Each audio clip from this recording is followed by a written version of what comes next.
زندگی کی خوبصورتی کے لیے خلوص اور برداشت کی سیڑھیوں کا سہارا ضروری ہے۔ زندگی انسان کو ہر روز سبق سکھاتی ہے، لیکن عقل مند وہ ہے جو سیکھے ہوئے سبق کو آئندہ زندگی میں کبھی نہ بھولے۔ ہم زندگی کے اس دور سے گزر رہے ہیں جہاں اپنے تو ملتے ہیں مگر ان میں اپنا پن نہیں ملتا۔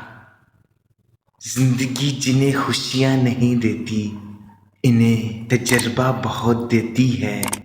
زندگی صبر و تحمل اور برداشت کے ساتھ آسان ہو جاتی ہے مگر یہ بہت مشکل ہے۔ زندگی چھوٹی نہیں ہوتی، لوگ جینا دیر سے سیکھتے ہیں۔ جب تک راستے سمجھ آتے ہیں تب تک لوٹنے کا وقت ہو چکا ہوتا ہے۔ مقصد مر جائے تو انسان مر جاتا ہے، بے مقصد زندگی چاہے کتنی ہی طویل کیوں نہ ہو موت سے بدتر ہے۔ زندگی ہر شخص کو عزیز ہوتی ہے لیکن بہادر آدمی کے لیے عزت زندگی سے بھی زیادہ عزیز ہوتی ہے۔